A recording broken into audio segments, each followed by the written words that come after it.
She collapsed alone in the storm. The mafia boss found her and brought her to his home. The sky over Blackridge had torn open. It was not a gentle snow, but an assault. A true blizzard, the kind the old-timers talked about, had descended on the fictional city with the fury of a judgment. By 8 o'clock, the streets were unrecognizable, buried under a foot of white cement that was quickly turning to treacherous ice. The wind howled, a physical presence that screamed down the avenues and rattled the bones of the skyscrapers. City officials had declared a state of emergency hours ago. Blackridge was shut down. In the wealthy enclave of Falcon Wood, the silence was different. It was deeper, heavier.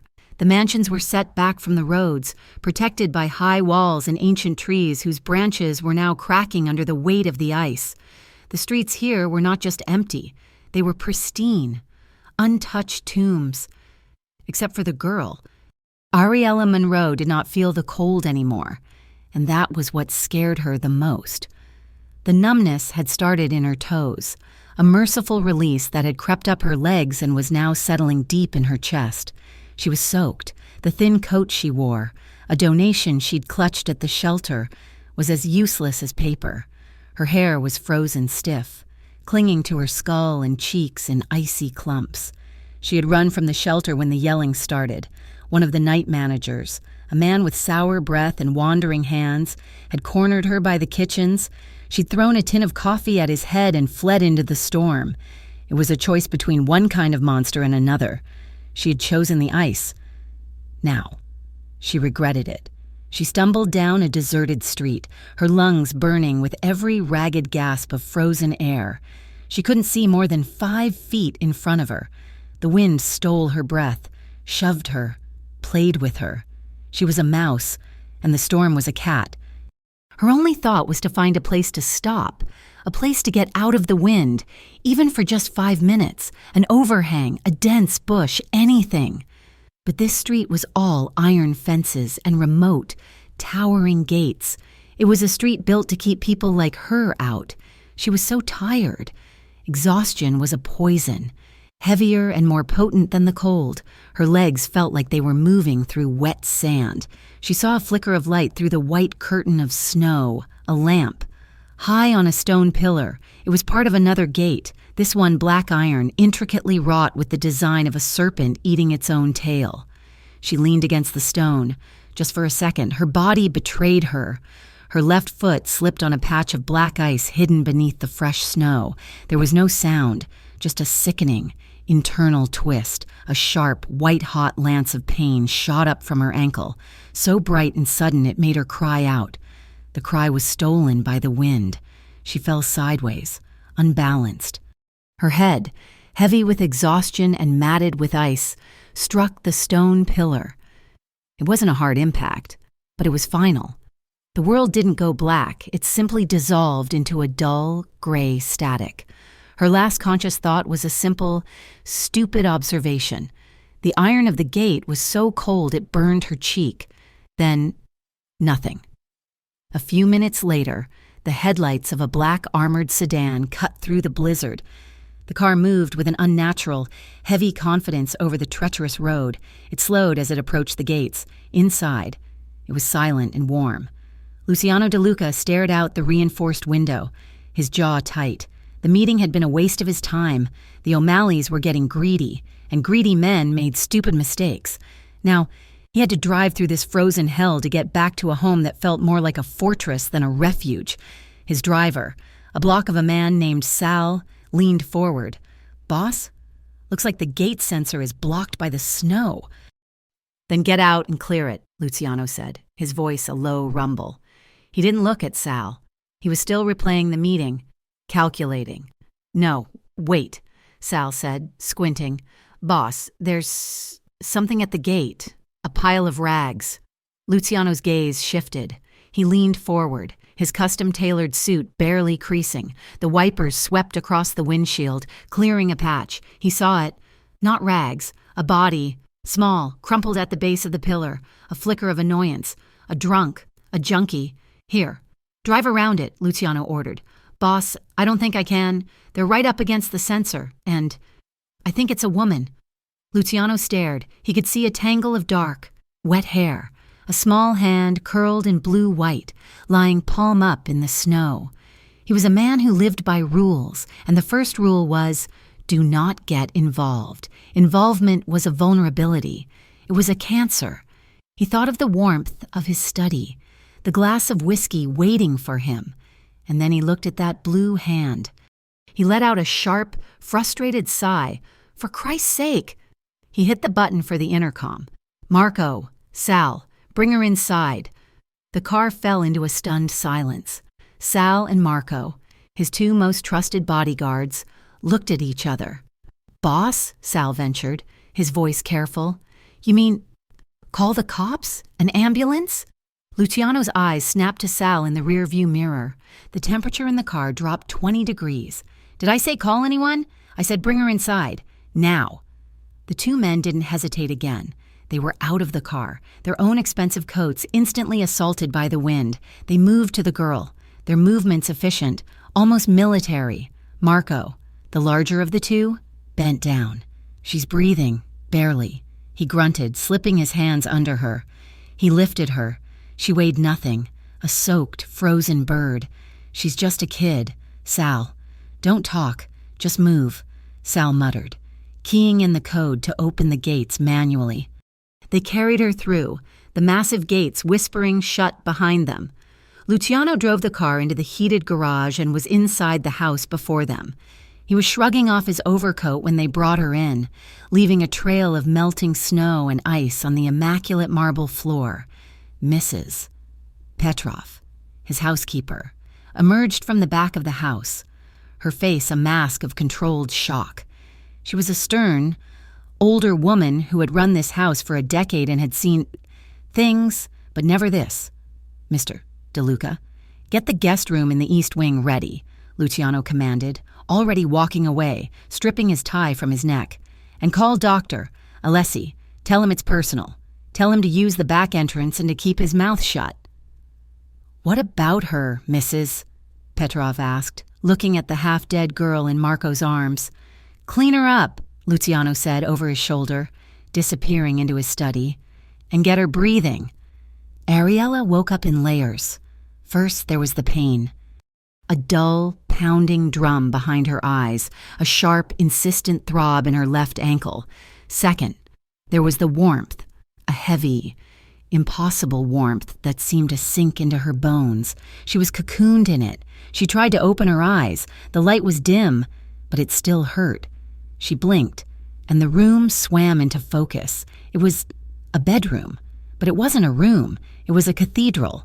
The ceiling was 20 feet high. The bed she was in was larger than the entire room she'd had at the shelter. The blankets were thick, soft, and smelled faintly of lavender. A fire crackled in a marble fireplace across the room. Panic, cold and absolute, slammed into her chest, driving the air from her lungs. This wasn't a hospital. Hospitals were sterile, bright, and smelled of antiseptic. This place was rich, dark, and smelled of old money and wood smoke. She tried to sit up, but a wave of dizziness forced her back down. She heard a voice from the corner of the room, a man's voice, deep. The doctor said you shouldn't move. You have a mild concussion and a sprained ankle. Ariella flinched so hard she aggravated her ankle, letting out a small, pained gasp. She recoiled into the mountain of pillows, pulling the blankets up to her chin, her eyes wide with terror. She hadn't seen him. He was sitting in a high-backed armchair, shrouded in the shadows by the fire. She couldn't see his face, just a silhouette, a large man, perfectly still. Who are you? Her voice was a dry croak. Where am I? You're in my house. The voice held no comfort. It was flat, possessive, and coated in gravel. He made no move to get up, no move to reassure her. I have to go, she stammered, her mind racing. She'd been taken. This was how it happened. She had read about it. She'd run from one man only to be caught by another. She tried to push herself up again. Please, I don't have any money. I don't have anything. Just let me go.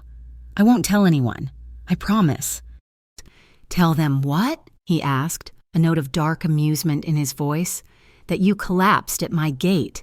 that I brought you in from a storm that would have killed you in another hour. I'm sorry.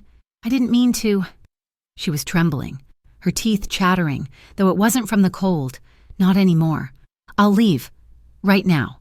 "No," he said. It wasn't a request. It was a statement of fact. He stood up. He moved from the shadows into the firelight, and Ariella stopped breathing. He was tall, dressed in a black cashmere sweater and dark trousers. His face was all harsh angles, saved from cruelty only by a full, sculpted mouth, but it was his eyes that held her. They were dark, assessing, and utterly cold. He was the most dangerous-looking man she had in her life. He was Luciano De Luca. The name was whispered in Blackridge, a name that meant power, fear, and a syndicate that ran the city's shadows. She didn't know the name, but she knew the type. He was the predator at the top of the food chain. He walked to the foot of the bed and just observed her. He watched her the way a scientist might watch an insect. She was a problem he hadn't decided how to solve yet. "You're terrified," he stated. She flinched. "Not just of me. You're terrified like a stray dog that's only ever been kicked." His accuracy was brutal. It stripped her bare. She could only stare, her knuckles white on the blanket. "Who are you running from?" he asked. She shook her head, pressing her lips together. The first rule was never tell. Never give them a name. A name was a weapon. Luciano's gaze hardened. "It doesn't matter. You'll be here until the storm passes. The doctor will be back tomorrow to check on your head. Mrs. Petrov will bring you food. Do not," he said, taking a step closer. "Try to leave." He turned and walked to the door. He paused in the doorway, his back to her. "My men found this. It was frozen to your coat." He tossed something onto the bed, a small, waterlogged and torn backpack. Her life, everything she owned. "Sleep," he commanded, and shut the door behind him, the click of the latch echoing in the enormous room like a gunshot. Ariella didn't sleep. She waited, for hours. She listened to the howl of the wind, the crackle of the fire. She waited for the lock, for the footsteps, for the man with the cold eyes to come back and demand payment. But he didn't. Well after midnight, when the house was utterly still, she made her move. Her fear was a living thing, clawing at her throat. She had to get out. She didn't care about the storm. The storm was safe. This place was not. She eased her legs over the side of the bed the moment her sprained ankle touched the floor. A bolt of agony shot up her leg. She clamped her hand over her mouth to stifle a scream. She tried to put weight on it. The world tilted, and she collapsed, landing hard on her hands and knees on the thick plush rug. She wouldn't give up. She began to crawl. She dragged her useless leg behind her, her arms shaking. She was pathetic, a broken animal. She reached the door, her breath coming in sobs. She pulled herself up using the brass handle. She opened it. The hallway was dark, a vast canyon of shadows and moonlight streaming in from towering windows. She looked left, then right. No one. She took one hop out of the room, leaning on the wall, and then a second. "I thought I told you not to move." The voice came from the darkness at the end of the hall. He was there, sitting in another chair, a glass in his hand, as if he had been waiting for her. Ariella's heart stopped. She tried to turn, to get back to the room, but her ankle gave out completely. She crumpled to the ground, landing in a heap on the cold floor. The fight finally gone. She was too hurt, too weak, too scared. She just curled into a ball and began to cry. Not loud, wailing sobs, but the silent, hopeless, shuddering sobs of someone who had nothing left. She heard his footsteps, slow, measured. He wasn't rushing. He stopped right in front of her.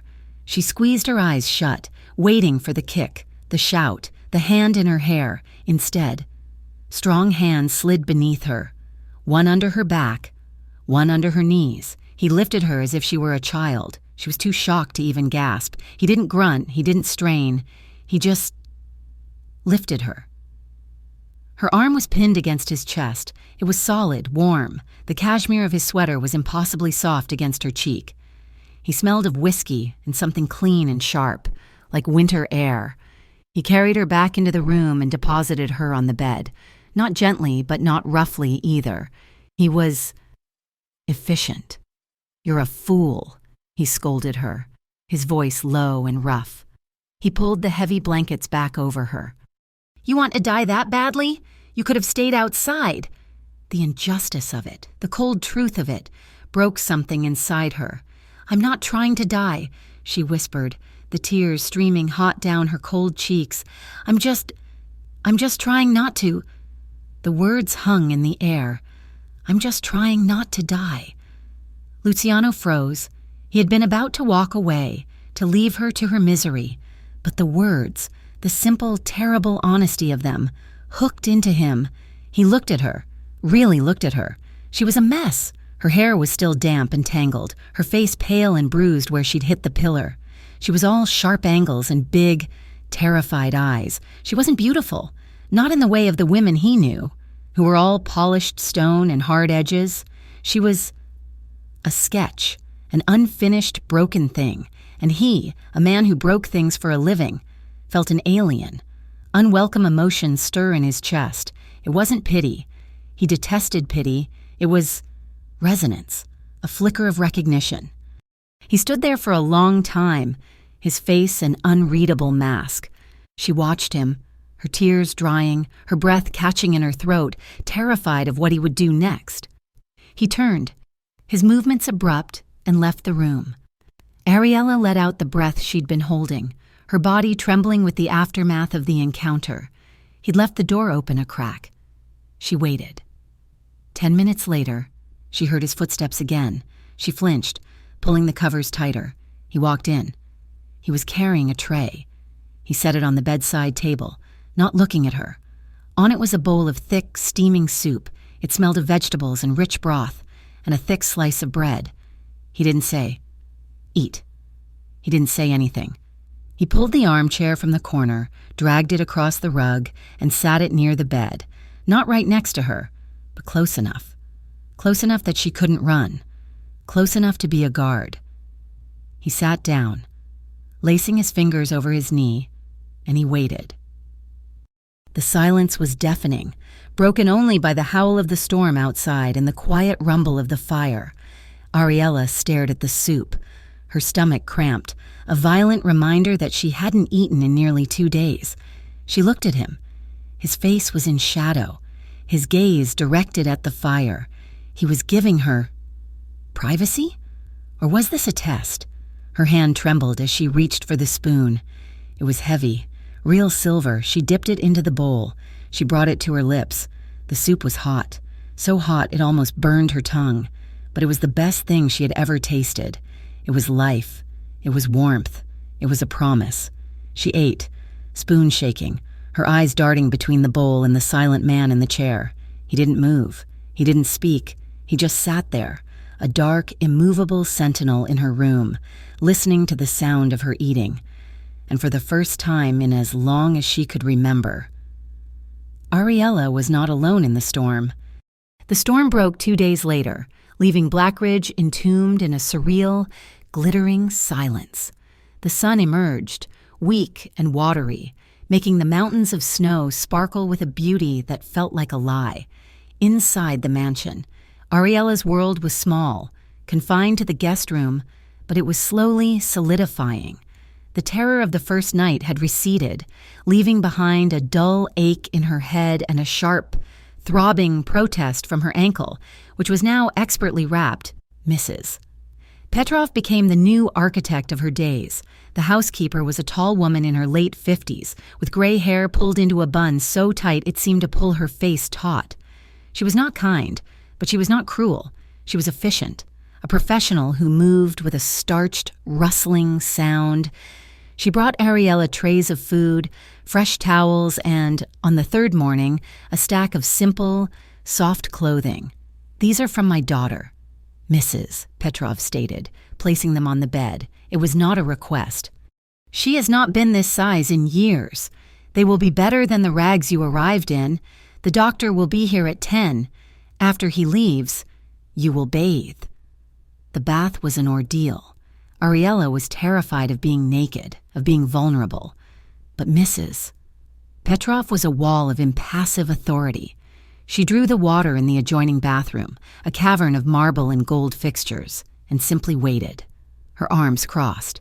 "I can do it," Ariella whispered, her hands clutching the dirty clothes she had been wearing for what felt like a lifetime. "I am sure." "Mrs." Petrov said, her voice clipped. "But you will not. You cannot put weight on that ankle. And Mr. DeLuca will not be pleased if I let you fall and break your head open. Now." Ariella submitted. She let the older woman help her out of the grime-stiffened clothes, her eyes squeezed shut, her body rigid with shame. But Mrs. Petrov's hands were impersonal, practical. She helped Ariella into the steaming water, and then, to Ariella's profound relief, she turned her back. "You have 15 minutes, the housekeeper said, ostensibly organizing towels. "The soap is to your left." The heat of the water was a shock. It was the first time she had been truly, deeply warm since she had started running. The pain in her ankle subsided to a dull pulse. She scrubbed her skin until it was raw, watching the dirt and the city and the fear spiral down the drain. When she finally stepped out, trembling and weak, Mrs. Petrov was there with a towel thick enough to be a blanket. The woman wrapped it around her, her movements firm, and helped her into the borrowed clothes. Soft gray sweatpants and a thick, worn-out navy sweater. Ariella felt human. Later that afternoon, Mrs. Petrov was changing the linens on the massive bed when Ariella spoke, her voice quiet. Why did he do it? "Mrs. Petrov paused, her hands smoothing a fresh pillowcase. "Mr. DeLuca does not explain his reasons. He does what he wants. He's a very..." Ariella struggled for the word. "Powerful man." The housekeeper's lips thinned. "You are an intelligent girl. Do not ask questions, not of me and not of him. Just be grateful you are not still outside." "I am," Ariella whispered. She looked down at her hands, twisting them in her lap. The small, insulated moment of safety, of warmth and clean clothes, made her vulnerable in a new way. The dam of her silence cracked. "I was running from someone." "Mrs." Petrov didn't stop her work.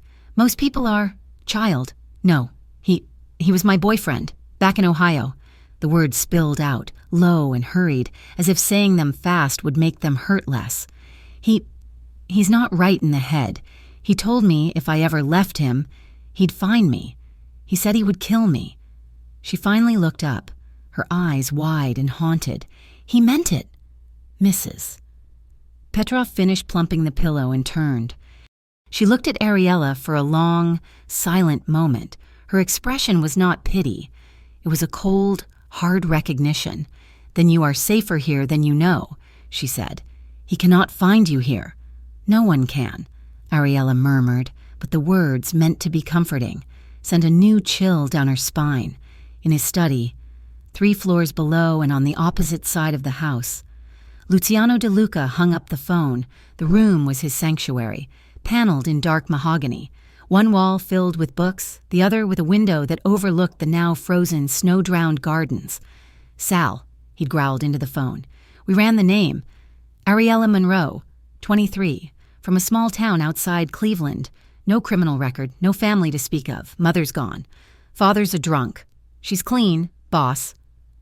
"And the boyfriend?" Luciano's voice was quiet. There was a pause. "His name is Mark Bishop, a real piece of work. Small-time drug runner, but he's got a temper. Got a sheet for assault, domestic violence. The girl filed a restraining order 2 months ago, but it was never served. He skipped town. She did, too. So she's telling the truth," Luciano stated. It wasn't a question. His gut had told him that the first night. The terror in her eyes wasn't a lie. It was earned. "Looks like it," Sal said. "What do you want us to do with this?" "Want us to reach out to this bishop, send a message." Luciano looked at the unlit fireplace. He thought of the girl in his guest room, a small, wounded animal hiding in a cave. He thought of her blue-white hand in the snow. "No, just watch. Find out where he is. I want to know if he's in my city. And Sal, this stays between us. No one else needs to know her business." "Understood, boss." Luciano hung up. He drummed his fingers on the antique desk.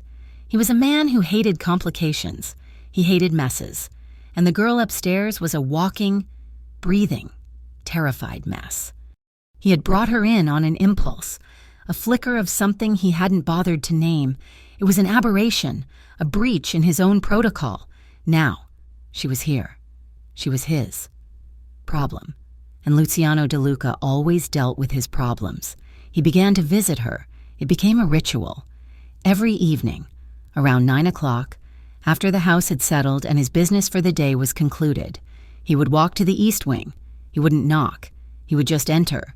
A glass of amber whiskey in his hand. Ariella was stronger. The doctor had cleared her of the concussion, and her ankle was healing. She was allowed to walk. Though she limped heavily, she spent her days in the room by the fire, reading one of the paperback novels Mrs. Petrov had provided. The first few times he entered, she would jolt, her whole body tensing, her hand flying to her throat as if to protect it, but he never approached her. He just took the armchair by the fire, the one he had sat in that first night. He would drink his whiskey and look into the flames. She would sit on the bed, her book in her lap, her heart hammering. They would sit in silence for an hour. At first, the silence was a torment. It was thick, loud, and filled with everything unsaid. She was terrified to move, to even breathe too loudly. But Luciano seemed perfectly at ease. He was a creature of stillness, of absolute, controlled presence. After the third night, the silence changed. It became less of a standoff and more of a shared space. She was still wary. She watched him when she thought he wasn't looking. She studied the harsh lines of his face in the firelight, the way his dark, thick hair was combed back from his forehead, the sheer size of him. Even at rest, he was, she thought, a beautiful and terrible thing. Like a panther sheathed in cashmere, but her terror had faded. He had not hurt her. He had not touched her. He had fed her, sheltered her, given her clean clothes. He had, in his own cold, remote way, protected her. She was no longer afraid of him. She was afraid to understand him. One evening, she was standing by the massive window, looking out at the grounds. The snow was so deep it looked soft, like a blanket, but she knew how cold it was. She shivered, rubbing her arms over the borrowed sweater. "You're always cold," he said from his chair. She started, turning. Yes, I think the cold from that night, I think it got into my bones." He just grunted, staring into the fire. The next evening, he came in as usual, but this time, he was carrying a small, flat box from a high-end local boutique. He didn't hand it to her. He just tossed it onto the foot of her bed. Ariella stared at it. What is it?" "Open it," he commanded, moving to his chair. Her fingers trembled as she undid the ribbon. Inside, nestled in tissue paper, was a scarf and a pair of gloves, but they were unlike anything she had ever touched. The scarf was cashmere, thick and impossibly soft, in a deep shade of midnight blue. The gloves were black leather, lined with fur that felt like a whisper against her skin. "The house is old," he said, his voice rough. "It gets drafty." It was a clumsy, transparent excuse. This was not a draft blocker. This was a luxury. She looked from the box to his face. He was looking at the fire, his profile rigid, as if daring her to mention it. She picked up the scarf, pressing the soft wool to her cheek. It was so warm. It was the kindest thing anyone had done for her in years. A small, strange feeling bubbled up in her chest. It was unfamiliar. It took her a moment to recognize it. It was gratitude. It was warmth. A small, hesitant smile touched the corners of her mouth. It was the first time she had smiled in so long. The muscles felt stiff. "Thank you," she whispered. Luciano turned his head. He saw it. The small, genuine curve of her lips. The light in her eyes. He had seen women smile at him his whole life. Smiles of fear, of greed, of calculation. He had never seen one like this. It was fragile, and it landed in his chest with the weight of a stone. He squared his jaw and turned back to the fire, but he felt unsettled. The next day, Ariella couldn't stand the room anymore. She felt like a useless, caged thing. She limped out, clinging to the wall, and found Mrs. Petrov in the main hall. "I need to do something," Ariella insisted. "Please, I can't just sit here. I can clean, I can dust. Something." "Mrs. Petrov looked her over, seeing the frantic energy in her eyes. "You will be in the way." "I won't, I promise. I need to repay. I need to earn my keep." The housekeeper sighed. "Fine. The library. The books haven't been properly dusted in a month. Be slow, do not break anything. If you do, it will be Mr. DeLuca you answer to." The library was Ariella's new sanctuary. It was vast, 2 stories high and none, with a rolling ladder and thousands of leather-bound books. It smelled of old paper, lemon oil, and the faint, lingering scent of Luciano's cigar smoke. She felt safe there. She spent hours, moving slowly, carefully, pulling books from the shelves, wiping them with a soft cloth, and replacing them. It was mindless, soothing work. She was on the 2nd floor. Halfway up the rolling ladder, her ankle aching, when his voice made her jump. "You'll fall," she gasped, grabbing the shelf. Luciano was leaning against the doorway, arms crossed over his chest. He was just watching her. I'm being careful," she said, her heart rabbiting. "Mrs. Petrov said I could." "Mrs. Petrov is not responsible for your ankle," he said, but his voice lacked its usual bite. He walked into the room, his presence filling the vast space. He looked up at her, perched on the ladder. "You like books?" "Yes," she said, clutching the dust rag. My mom used to read to me. Before—" She didn't finish. He didn't ask her to. He tilted his head, his gaze analytical. "Where did you grow up?" "A small town west of Cleveland. Just farms, nothing." "Did you have a big family?" "No, just my dad after my mom left." He nodded slowly, absorbing these small, broken pieces. He was dismantling her, learning her architecture. He was a man who needed to understand every asset and every liability. Under his roof. He had decided, both. He didn't say anything else. He just watched her for another minute, his expression unreadable, before turning and leaving her alone in the quiet. The passion, or something like it, something fierce and unnamed, began that night. The weather had turned again. The wind had returned, lashing the house with sleet that sounded like handfuls of sand thrown against the glass. The sound was terrifying. It took Ariella right back to the storm, to the feeling of being hunted and freezing. She couldn't sleep. She had gone to the library, seeking its quiet comfort. She was wearing the gray sweatpants and the blue cashmere scarf, wrapped twice around her neck. She was running her fingers along the spines of the books when she heard the glass, a sharp clink.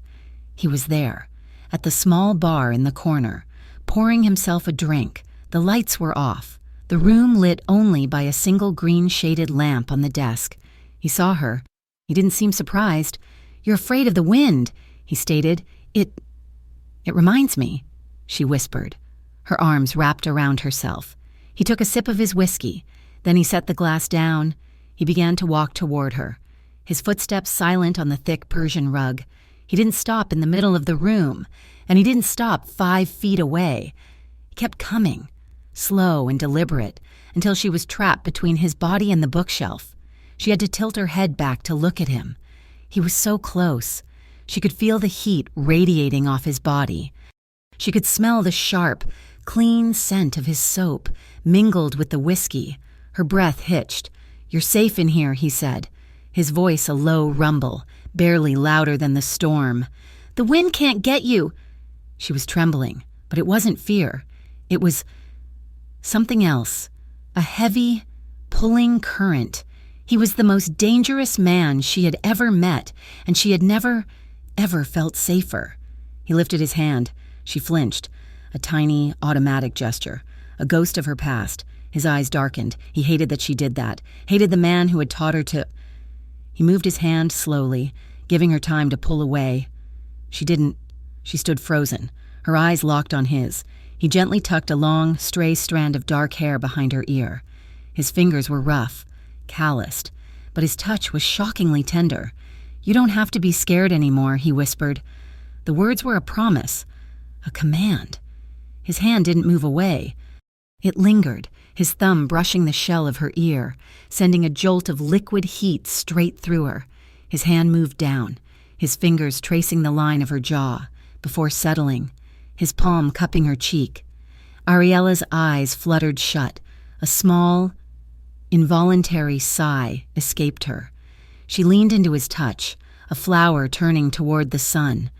His hand was so large, it encompassed her entire jaw, his thumb resting near the corner of her mouth.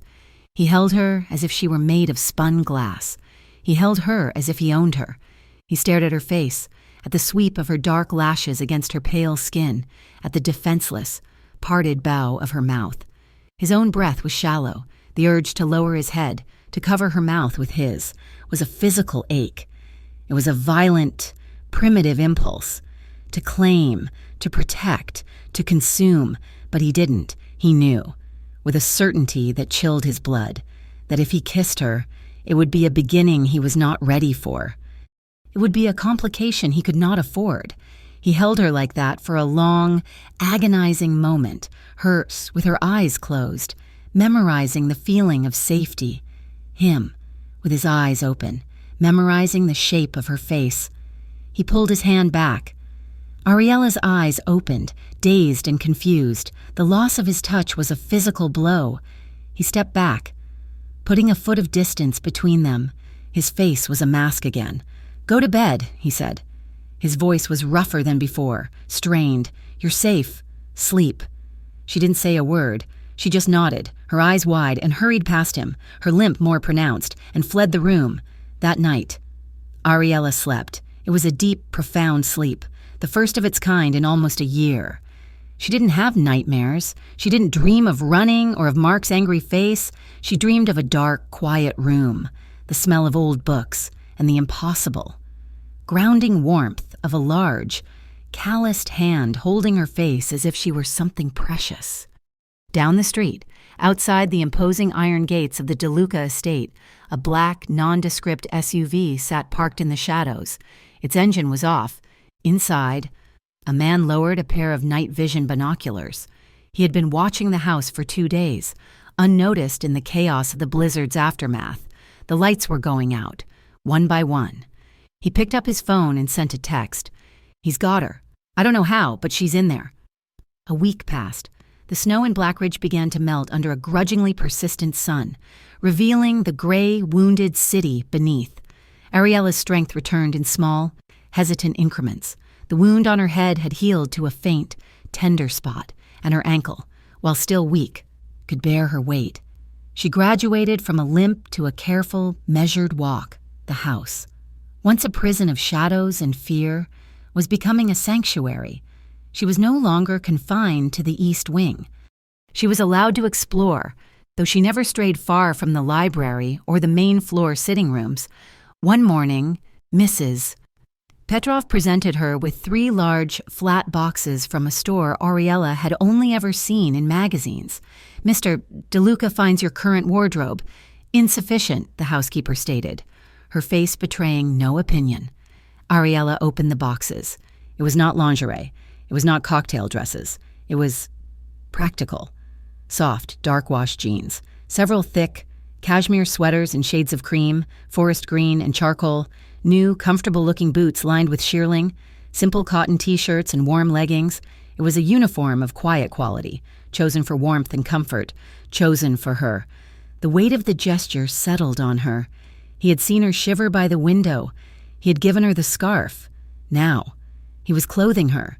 The intimacy of it, the simple, practical care, was more rattling than any overture. "I can't accept these," she whispered, her hands on the soft wool. "You will." "Mrs.," Petrov said, already turning to leave, "it is not a request, and Mr. DeLuca does not tolerate waste. Now, if you are truly feeling better, the silver in the dining room needs polishing. It will keep your hands busy." Ariella embraced the work. She polished silver until it gleamed. She helped in the kitchen, her hands, raw and chapped from the cold, slowly softening as she learned to peel vegetables for the evening soup. She reorganized a section of the library, her mind finding peace in the quiet.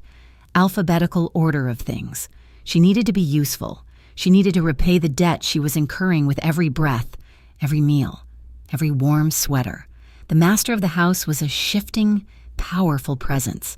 He was gone most of the day, swallowed by the city and the demands of his violent, unknown business. But she felt the gravity of him even when he was absent. The house was his, and everyone in it orbited him. That orbit grew tense. Sal, his most trusted man, found Luciano in his study late one afternoon. The room was dark, the curtains drawn against the bright glare of the snow. "Boss," Sal said, his voice low. He held a thin file. "We found him." Luciano didn't look up from the report he was reading. "Bishop." "Yeah, he's in Blackridge. Checked into a motel on the west side 3 days ago, the day after the storm. The timing. It stinks." Luciano finally lifted his head. His dark eyes were flat, patient. "What are you saying, Sal?" Sal shifted. He was one of the few men who could speak his mind to Luciano De Luca and live. "I'm saying it's a problem. This girl, she collapses on your gate, out of all the gates in Blackridge, yours. And the next day, her violent ex-boyfriend, who has ties to the runners, just happens to show up in town. It could be a setup, a trap. They could be using her to get a look inside." The silence in the room became heavy, cold. Luciano placed his hands flat on the desk. He leaned forward, just slightly. The menace in the small movement was unmistakable. "She's not a trap, Sal," he said, his voice deadly quiet. "I was there. I saw her. She was dying. She's a stray, not a soldier." He paused, his gaze boring into his second-in-command. "But you are right. He's a problem." He rose from his chair. A silent unfolding of power. He walked to the window, pulling back the curtain to look at the grounds. "She is under my roof. That means she is under my protection. She is mine to protect. Do you understand?" "Yes, boss. Find out what Bishop is doing. I want to know who he's meeting, what he's eating, and what color his damn shoelaces are. But do not touch him. Not yet." "Understood." Sal nodded, relieved and unsettled, and backed out of the room. Luciano stayed at the window. He saw her. She was in the garden, on one of the stone paths that the groundskeeper had cleared. She was walking, her steps hesitant, testing her ankle. She wasn't wearing a coat, just one of the new, thick sweaters. The pale winter sun caught the darkness of her hair. As he watched, her ankle buckled. She didn't fall, but she stumbled badly, lurching forward and catching herself on the stone arm of a bench, a small cry of pain escaping her. Luciano was moving before he had a conscious thought. He didn't bother with his coat. He was out the side door and crossing the terrace in seconds, his long strides eating up the distance. She was rubbing her ankle, her face pale and tight with frustration. When his shadow fell over her, she looked up, startled. "I told you to be careful," he said, his voice rough. He was breathing hard, not from the exertion, but from the sudden, sharp spike of adrenaline, the sight of her falling. It had infuriated him. "I am," she retorted, her own frustration making her bold. "I'm tired of being careful. I'm tired of being weak. I just want to walk." She tried to push herself up from the bench, but she put her weight on the bad ankle too soon. She winced, collapsing back. "You're a fool," he growled, but he was already there. He reached down, his hands closing around her upper arms. "Stand up, slowly." His grip was iron. It didn't hurt, but it was absolute. She used his strength to pull herself to her feet, her body coming flush against his. She was standing, but she was trapped between his hands, his body a wall of heat in the cold air. She looked up, intending to thank him. The words died in her throat. His face was inches from hers. His dark eyes were not cold. They were burning. A storm of something she could not name. He was looking at her mouth. Her heart didn't just beat, it slammed against her ribs, a frantic bird in a cage.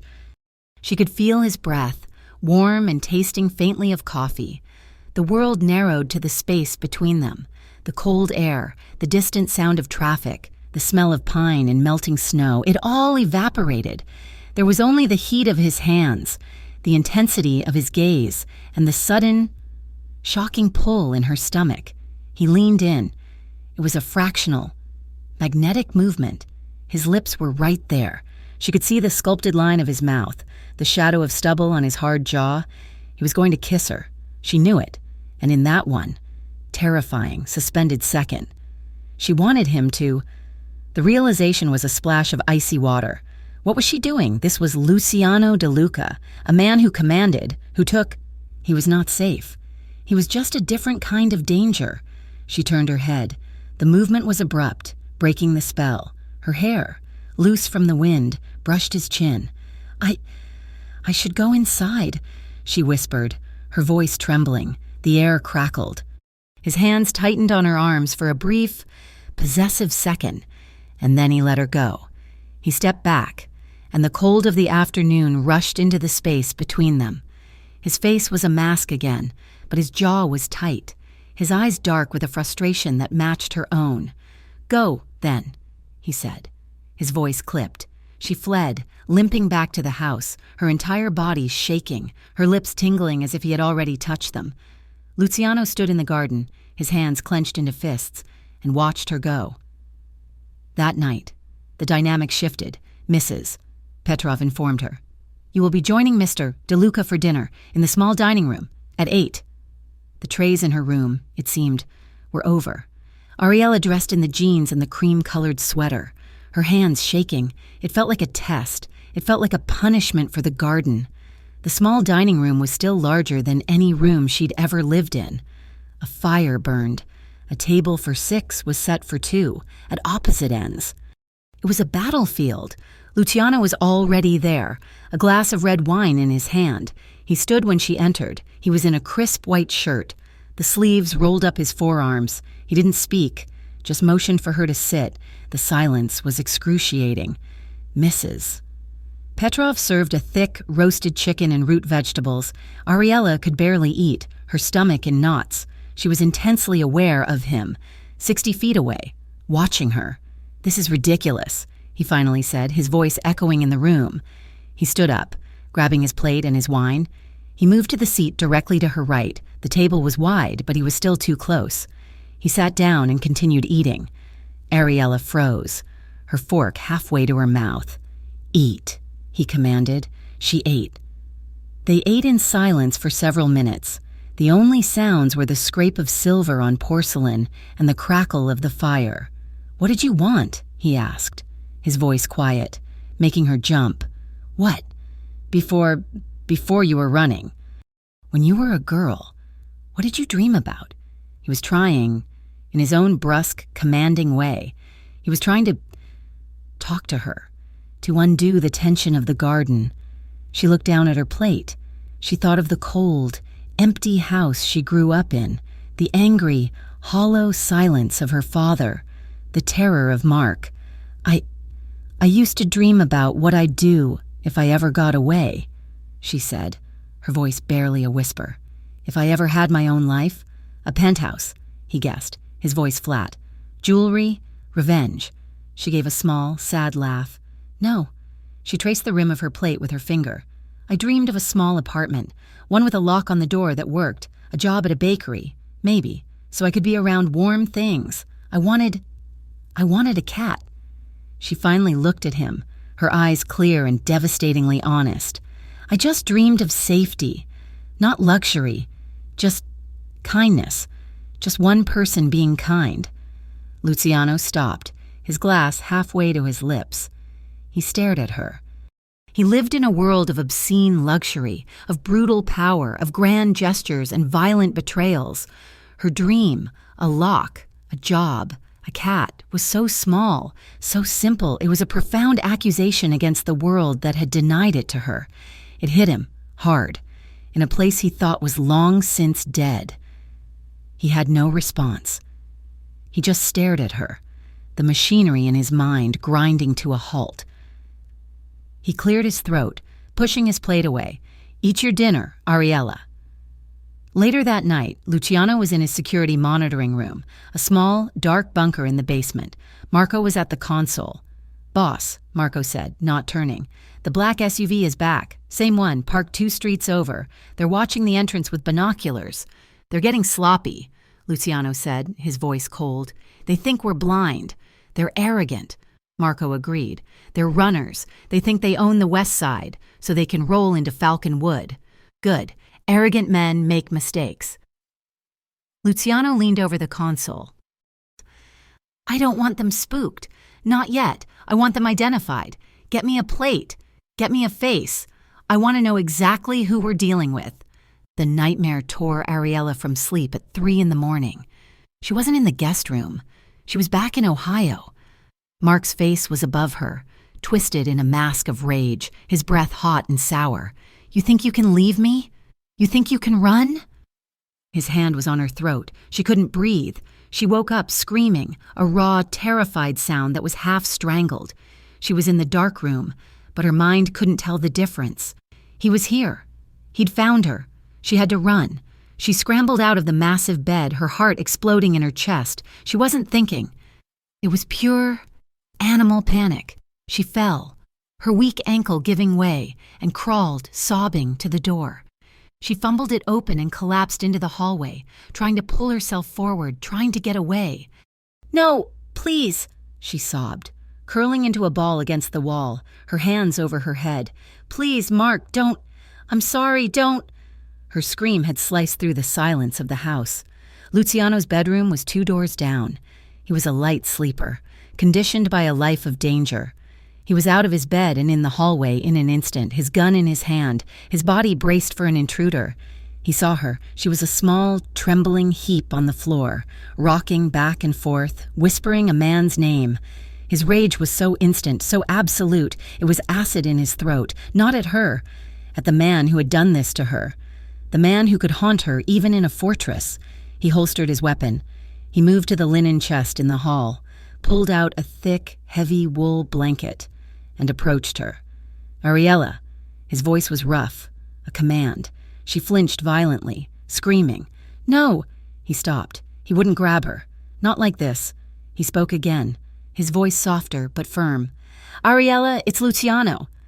You're in my house. You are safe. He is not here." He repeated it. "He is not here." He knelt, not touching her, and draped the blanket over her shaking shoulders.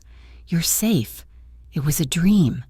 She slowly, uncertainly, lowered her hands. Her eyes were wide, blind with terror, her face streaked with tears. She looked at him, but she didn't see him. He had me," she gasped, her breathing a frantic, painful rhythm. "He doesn't," Luciano said. "He won't." He scooped her up. It was easier this time. He knew her weight. She was all sharp bones and terror. He carried her back into her room, back to the bed. He tried to lay her down, but her hands, which had been grabbing at the blanket, found the front of his black T-shirt. She fisted the material, her knuckles white. "Don't," she begged, her voice a child's plea. "Don't go. Please, please don't leave me alone. He'll come back." Luciano stood there, frozen. This was a line, a boundary he knew he should not cross. He was her protector, not her comfort, but her terror was a tangible thing, a poison in the air. To leave her now felt cruel. With a low curse, he sat down on the edge of the bed, but she wouldn't let go. Her grip was desperate. "Fine," he growled, the word ripped from him. He swung his legs up onto the mattress and leaned back against the massive carved headboard, pulling her with him. She was a shivering weight against his side, curled into him, her face pressed against his chest. The blanket was tangled around them both. He could feel every shudder that racked her body. He sat rigid, his body a wall of iron, unused to this kind of contact, this kind of need. "He's not here," he whispered, the words stiff in his mouth. "You're safe. It was a dream. Just a dream." She was still crying, still trembling. Awkwardly, his hand, a hand that knew the weight of a gun better than the shape of a woman's head, landed on her hair. It was soft, tangled. He began to stroke it, his movements stiff at first, then more sure. "Shh, you're safe. I've got you," he murmured, the words a low rumble in his chest. He felt her cling to him, her sobs slowly, painfully, subsiding. He kept stroking her hair, repeating the words, a mantra against the dark. He felt the exact moment her breathing evened out, the moment her rigid body went lax, and the moment her grip on his shirt finally softened in sleep. He did not move. He sat in the darkness, staring at the wall, the first gray light of dawn beginning to stain the windows. He was acutely aware of the warm, trusting weight in his arms. He looked down at her. Her face was pale, relaxed in sleep, her dark lashes stark against her skin. She looked impossibly young, impossibly fragile. This was the complication. He had brought her in to save her from the cold, but he had, in turn, brought her into his world. A world of men like Sal, who saw her as a trap, and men like Bishop, who saw her as a possession. He, Luciano, was the most dangerous of all, and she, in her broken innocence, had turned to him for safety. She trusted him.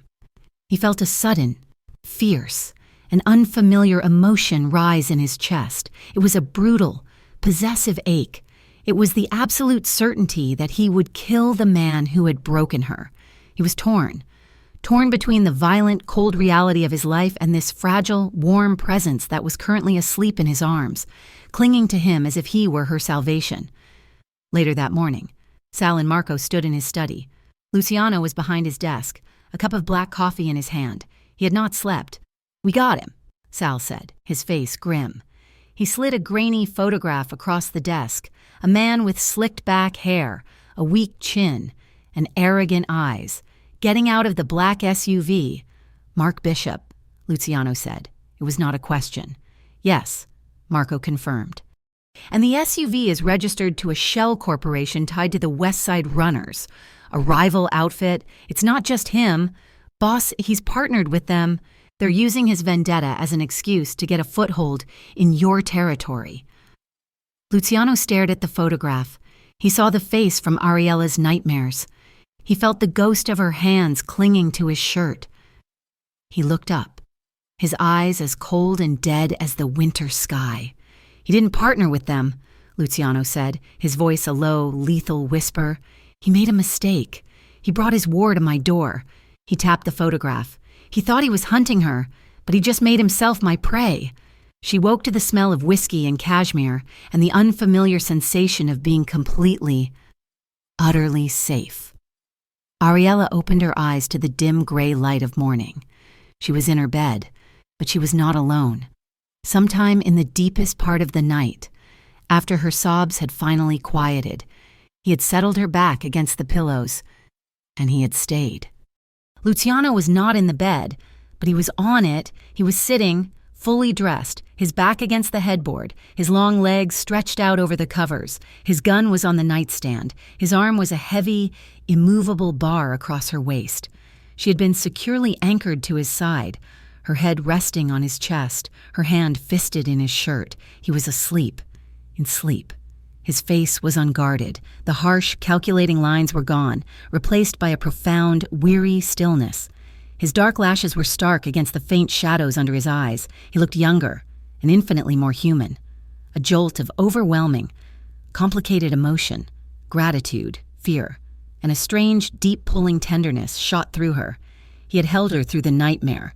He had been her shield, carefully, so as not to wake him. She eased herself from his hold. His arm was heavy, and for a moment, his grip tightened in his sleep, pulling her back. She froze, her breath catching. But his breathing remained deep and even.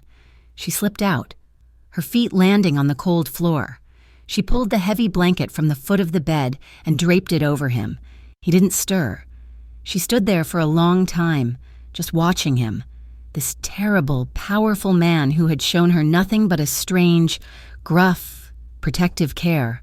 She padded out of the room, her heart a confusing mix of embarrassment and a warmth that had nothing to do with the fire. She needed air. She needed to think. The house was silent, the staff not yet stirring. She limped toward the main staircase, intending to go to the kitchen, to make coffee, to do something. As she passed his study, she saw the door was open just a crack. A low, controlled voice drifted out. He was awake. He must have woken the second she left the room. "Doesn't matter what you think," Luciano was saying, his voice a lethal purr. It was not the voice he used with her. This was the voice of the man who ran the city's shadows. "He brought the runners into my territory. He put his hands on what's mine." Ariella froze, her hand gripping the doorframe. "No, I don't want him scared," Luciano continued. "I don't want him warned. I want him erased. I want Bishop and every runner he's touched. Find the rat in the motel. I want a name. I want to know. Yes, the girl. She's the target. He thinks he can use her against me. He's about to find out how wrong he is." A cold, sick dread washed over Ariella. The girl. She's the target. He knew. He knew Mark was here. He was being hunted, and it was her fault. The black SUV. The men watching. It was Mark. He hadn't just found her. He had brought his war to this house, to this man who had saved her. She backed away from the door. Her hands clapped over her mouth to stifle a gasp. She ran. She didn't care about her ankle. She ran back to her room, her mind screaming. She was a contamination, a disease. She had brought her past, her poison, into his home, and now he was in danger. She was grabbing her backpack, the one he'd saved from the storm, when he appeared in the doorway. He had his suit jacket on, his tie perfectly knotted. He looked as if he had slept for 8 hours. He took in the scene in an instant, her trembling, shoving the new sweater he'd bought her into the torn bag. "What are you doing?" His voice was flat. "I have to go," she said, her voice frantic. She wouldn't look at him. "I heard you. On the phone, he's here. Mark is here, and he's with other people. They're after you. Because of me." "And where?" he asked, his voice dangerously quiet as he stepped into the room. "Do you plan to go? Back to the shelter? Back to the street?" "It doesn't matter," she cried, finally looking at him, her eyes wide with a new kind of terror, not for herself, but for him. "As long as it's away from here. I can't let him hurt you. He will. You don't know him. He'll burn this place down just to get to me. I can't let that happen. You've been..." She choked on the word. "Kind. You saved me. Please, just let me go, before it's too late."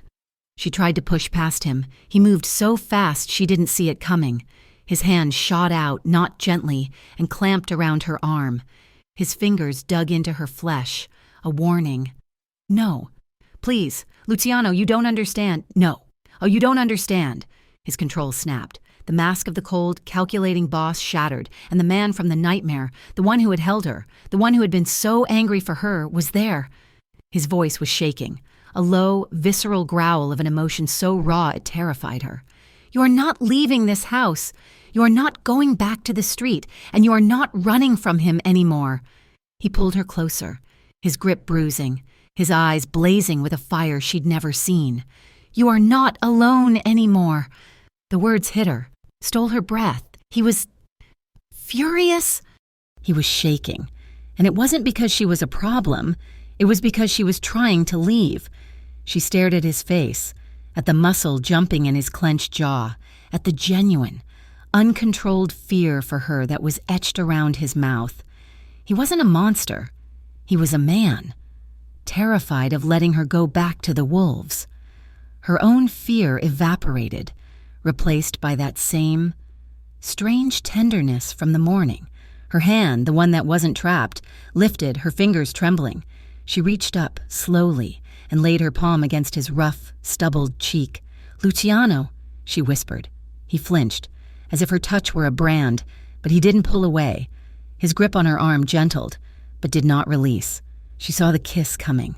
She saw the war in his eyes, the desire, the rage, the protective instinct all colliding, and she knew, with an instinct as old as time, that this was the only thing that made sense.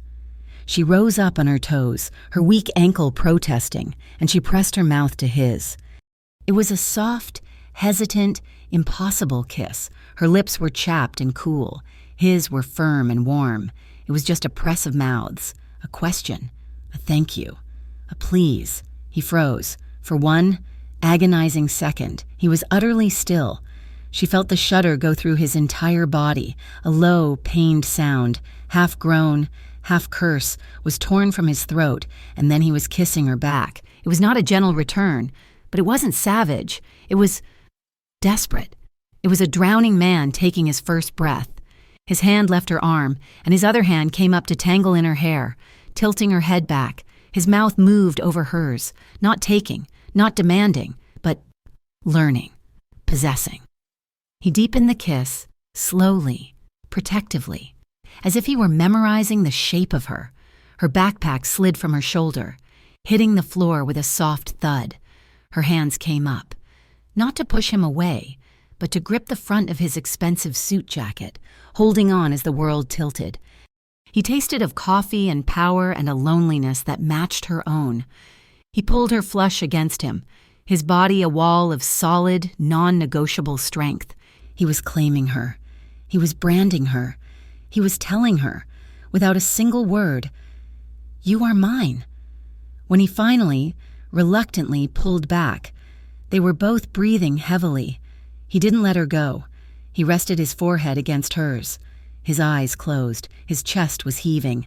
"You are not leaving," he whispered again, his voice raw, ragged. "He will not touch you. I will burn his whole world to the ground first. Do you understand me, Ariella?"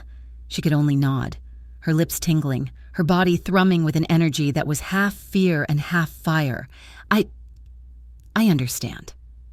That night, the house was on a quiet, humming lockdown. Men she had never seen, all dressed in dark suits, patrolled the hallways. They were polite, but their eyes were hard. Luciano had disappeared for hours, swallowed by the mechanisms of his power. Ariella was in her room, the door locked. She was terrified, but it was a different fear now. It was the fear of the coming battle, not the fear of being alone. At midnight, she heard a soft knock. Not a command, a question. She opened it. He was there. He had taken off his jacket and tie. His sleeves were rolled up, and he looked exhausted. He just stood in the doorway, looking at her. "I couldn't sleep," she whispered. An invitation. He walked in. The air in the room was thick, charged with the memory of the morning, with the tension of the men outside. He didn't turn on the main light. He just walked to the fire, staring into the flames. She sat on the edge of her bed, her hands twisted in her lap. "The men," she started, "are for your protection," he said, not turning. "He's coming." "When?" "Soon." The silence stretched. He turned to look at her. He saw her, small and pale in the firelight, and the weight of what he was asking her to endure, a war she had never asked for, hit him. He crossed the room. He didn't sit on the chair. He sat on the bed, next to her, not touching, but close enough to feel his heat. "You should be in Italy," he said, his voice low. I don't want to be in Italy," she said. "This will be ugly, Ariella. My whole life has been ugly, Luciano." He looked at her, his eyes searching her face. He reached out, his hand hesitant, and tucked her hair behind her ear, just as he had in the library. This time, she didn't flinch. She leaned into his touch. "I trust you," she whispered. The words so quiet he barely heard them. It broke him. That simple, absolute, misplaced trust. He, a man who built his life on fear, had earned her faith. He leaned in and kissed her again. This time, it was slow. It was deep. It was a promise. His lips moved over hers with a tenderness he didn't know he possessed. His hand slid from her hair to her jaw, his thumb stroking her cheek. She sighed into the kiss, her hands coming up to rest on his chest. She could feel his heart, a strong, steady, heavy beat beneath her palm. He broke the kiss, but only to move his lips to her jaw, her temple, her forehead. He was an explorer in a new land. She was shaking. "You're safe here," he whispered, his mouth against her hair. "You're safe with me." He drew back, his eyes dark with an emotion that was possessive, protective, and profoundly gentle. He lay back on the covers, his arm outstretched, an invitation. She hesitated for only a second. She lay down, curling against his side, her head on his shoulder. He pulled the comforter over both of them, his arm wrapping around her waist, pulling her securely against him. It was not a prelude to anything else. It was the thing itself. It was shelter. It was the end of a long, cold run. He kissed the top of her head. "Sleep, Miyakara," he murmured. "I will not let anyone hurt you." She did. She fell asleep in his arms, in the fortress, on the eve of a war, and felt, for the first time in her life, completely at peace. The next morning, she woke up, and he was gone. But the imprint of his body was still warm beside her, and the house was quiet. She got up, dressed in the new jeans and a soft green sweater, and went to the kitchen. She found coffee, bacon, eggs, she found a pan, and she started to cook. She was clumsy in the huge, professional-grade kitchen, but she was focused. When he walked in an hour later, he stopped dead in the doorway. She was at the stove, humming, a smudge of flour on her cheek. She looked up, and her face broke into a small, shy, genuine smile. "Good morning," she said. "I made breakfast. I hope that's okay." He had been given everything in his life: cars, houses, fealty, fear. No one, not once, had ever just made him breakfast. He slowly walked to the kitchen island and sat. She slid a plate in front of him, simple scrambled eggs, bacon, and toast. He stared at it. Then he picked up the fork. He ate. It was, he thought, the best food he had ever tasted. Later that day. The tension was a wire stretched to its breaking point. Ariella was pacing the main hallway, too anxious to sit. Faint music, some sad, beautiful piano piece, was playing from hidden speakers. Luciano came down the grand staircase, his face a grim mask. He was on his way to his study, to war. He saw her, a small, anxious bird in his gilded cage. He stopped at the bottom of the stairs. He watched her for a moment. Then he walked to her. He didn't speak. He just held out his hand. She looked at it, confused. "What?" "My hand," he said, his voice soft. She placed her trembling hand in his. He pulled her, gently, into the center of the hall, under the massive crystal chandelier. He put his other hand on her waist. "Luciano, what are you doing?" she whispered, her face flushing. "We're dancing," he said, as if it were the most obvious thing in the world. He began to move, pulling her with him. A slow, simple 1, 2, 3. She was stiff, awkward, but he was a surprisingly fluid, confident leader. I don't know how," she stammered. "Just follow me." She relaxed. She let him guide her. She rested her head against his chest, her hand on his shoulder. He wrapped his arms around her, holding her close. They swayed to the sad, slow music, two broken people in the eye of a storm. She looked up at him, and he smiled. It was not his cold, assessing smirk. It was a real, small, almost pained smile. It transformed his face, erasing the danger, leaving only the man. "You're not a very good dancer," he murmured. "You're not very good at smiling," she retorted, and her own smile widened. The moment was perfect, and, like all perfect moments, it was shattered. She went back to her room an hour later, her heart lighter than it had been in her entire life. And she saw it, an envelope, white, pushed under her door. Her blood ran cold. She knew. She picked it up. Her name was on it, in his familiar, jagged scrawl. "Ariella," inside, a single sheet of paper. "I see you. Ari, playing house in the big, pretty castle. Did you think he could protect you? You're mine. You've always been mine. I'm coming to get what belongs to me, and I'm going to tear him apart to do it." She didn't scream. She just ran. She found Luciano in his study, a phone to his ear. She slammed the letter down on his desk. He read it. The small, soft warmth from the dance vanished. His face became a death mask. "I'll handle it," he said, his voice pure ice. He stormed out, yelling for Sal. Ariella sank into his chair, her body trembling. In the basement, Luciano's men had one of the stalkers, a runner. The man was tied to a chair. He was arrogant until Luciano walked in. The interrogation was short, brutal, and not a word was heard above the basement level. Sal found Luciano in his study an hour later. "It's bad. Boss, Bishop's unhinged. He's not just using the runners. He's promised them a piece of your territory. His plan is to grab the girl, force you to a meeting, and take you out. He wants to use her to destroy your power." Luciano's face was grim. This was worse than he thought. He picked up the phone. "Get the plane ready. She's leaving. Tonight." He went to Ariella. She was still in his chair, small and broken. "You're leaving," he said, his voice flat, devoid of emotion. "I'm sending you to a house in Italy. You'll be safe there. My men will take you to the airstrip in an hour." He expected tears. He expected relief. He got nothing. She stood up.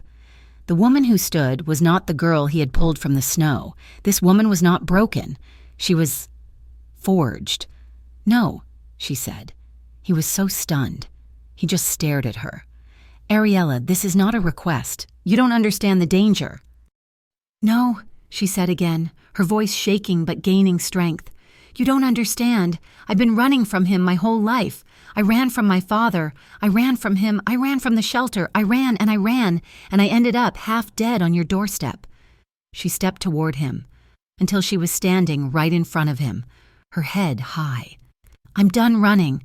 She put her hand flat on his chest, over his heart. "He thinks I'm weak. He thinks I'm his. He's wrong." She looked him square in the eye. "I am not leaving. I would rather stay and fight with you." Luciano stared down at her. He saw the fire in her eyes, the steel in her spine. He saw the woman she had become, right here, in his house, and the pride.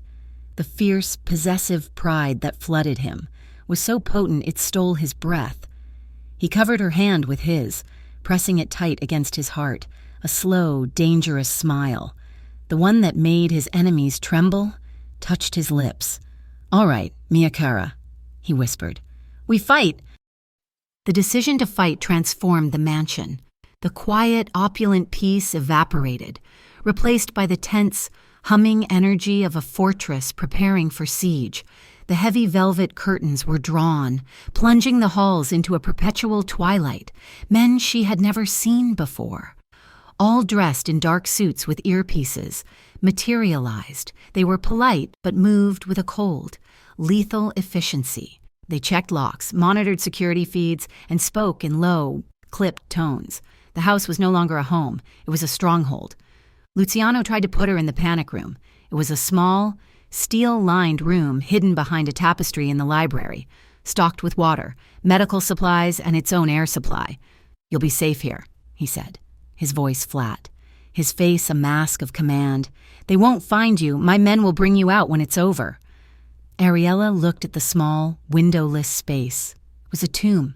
It was a cage. It was exactly the kind of place Mark had always tried to put her. But she shook her head. "No."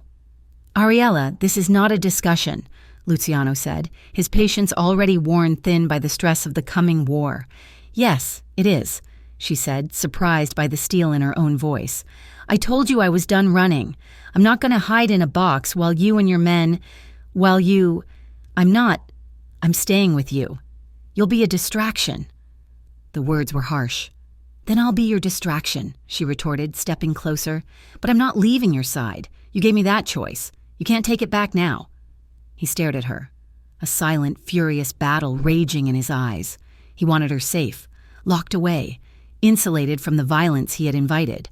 But he also saw the woman he had forged, the one who had stood up to him.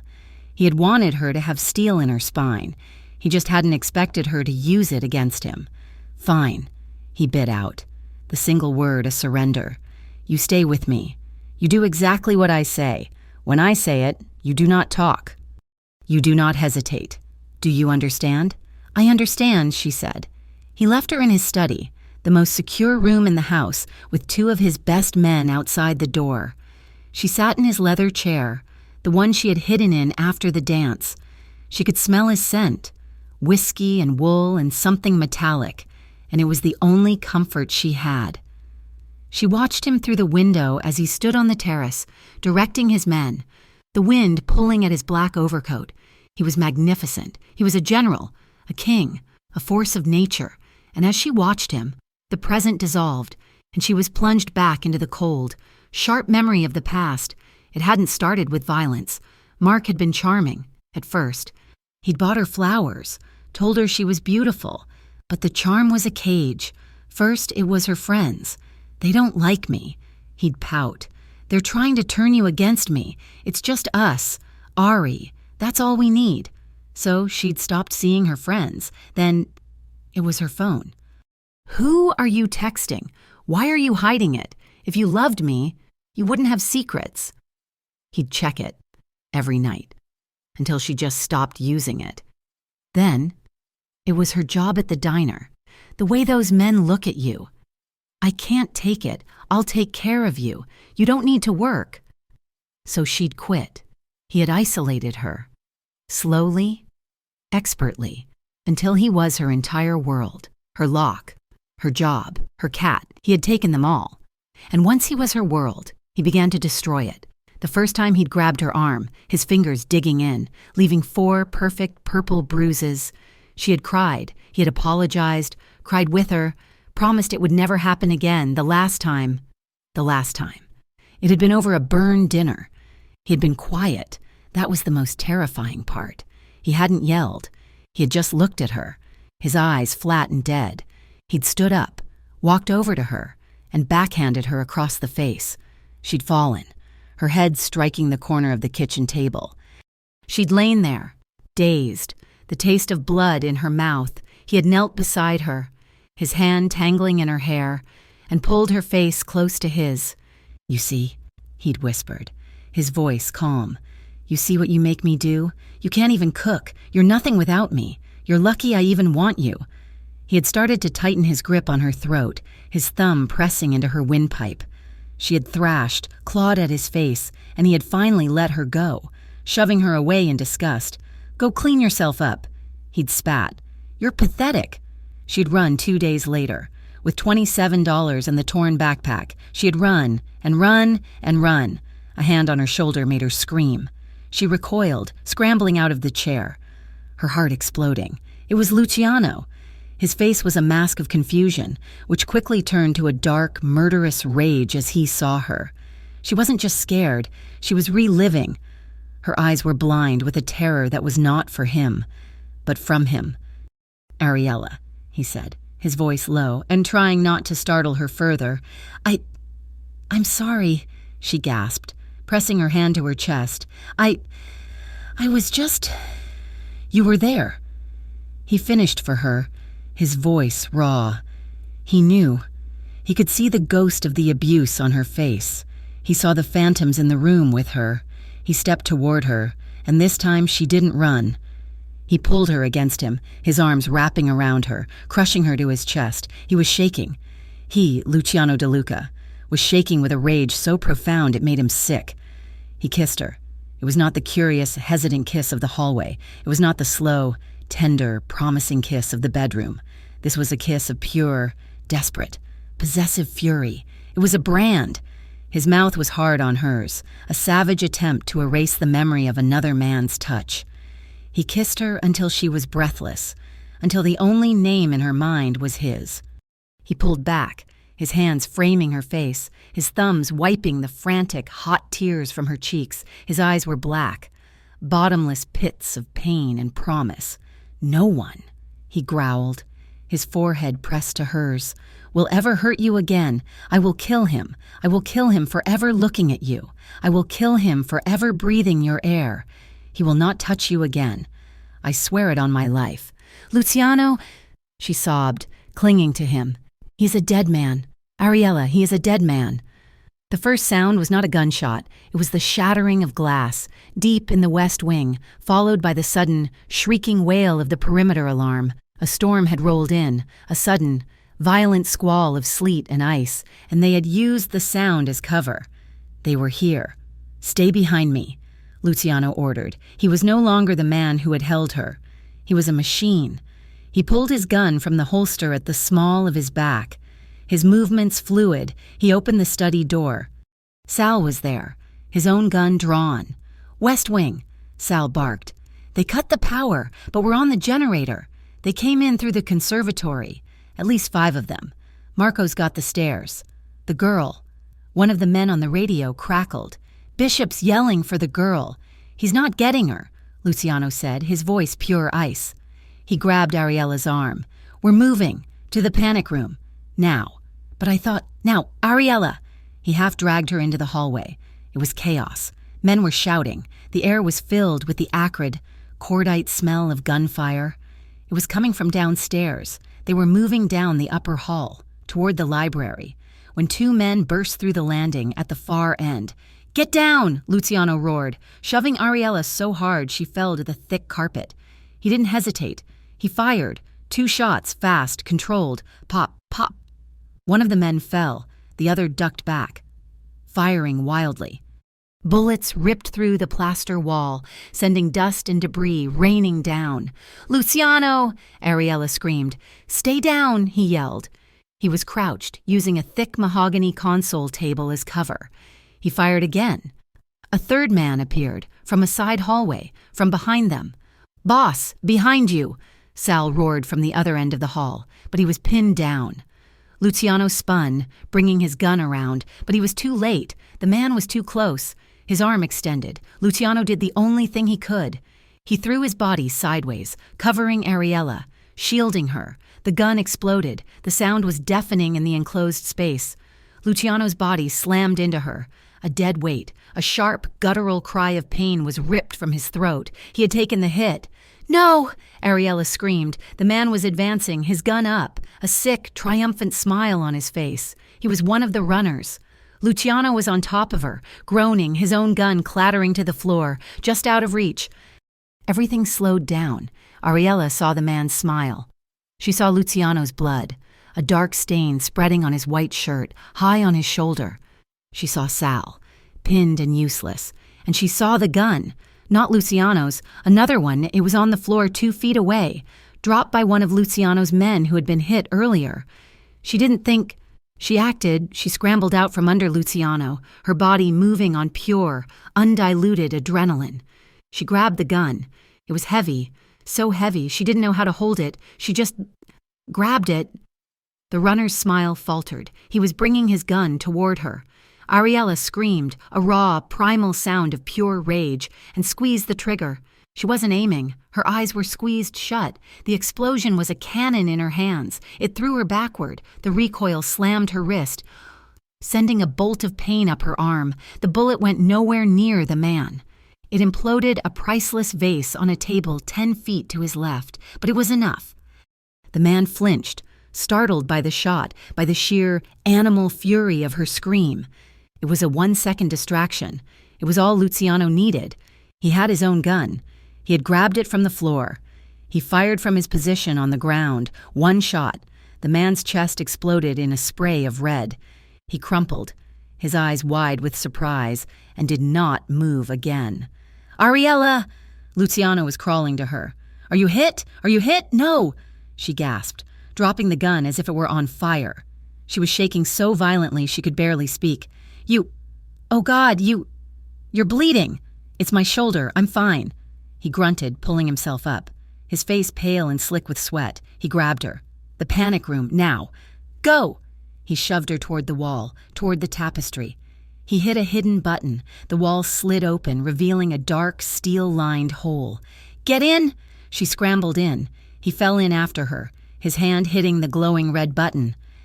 The steel door slid shut, the heavy thud of the locks engaging, plunging them into a sudden, suffocating silence.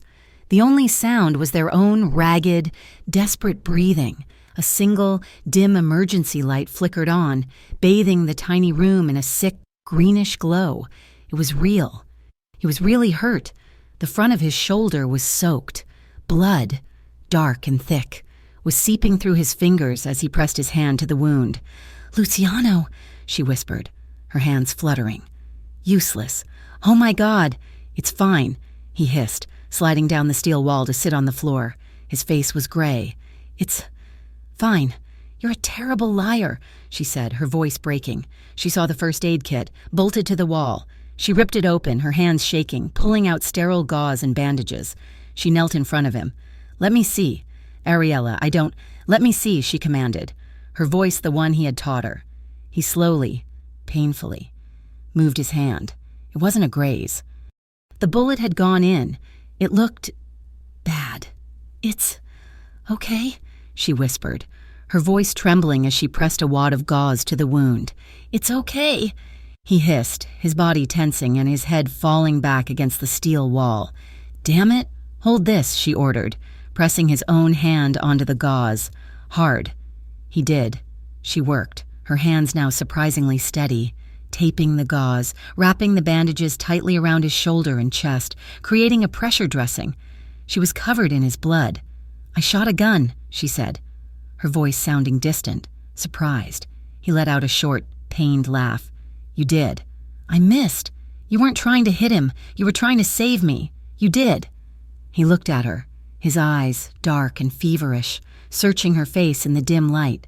The sound of muffled gunfire was distant, outside their steel box. He saw her, not the terrified girl from the storm, not the shy woman in his library. He saw the warrior who had just screamed in the face of death and fired a weapon. "You're incredible," he breathed, his voice thick with pain and an emotion so powerful it was suffocating. "You're bleeding," she whispered, her hands, now finished, coming up to cup his face, her thumbs brushing the sweat from his temples. "Ariella," he said, his voice ragged. "Mark, if he gets you." "Shh," she said. "He won't. We're safe." "No," he said, grabbing her wrist, his grip surprisingly strong. "Listen to me." He was looking at her as if he would never see her again. This was not... I didn't plan this. You." He was struggling for the words. I love you." The words dropped into the tiny, silent room. They hung in the air, more powerful than any gunshot.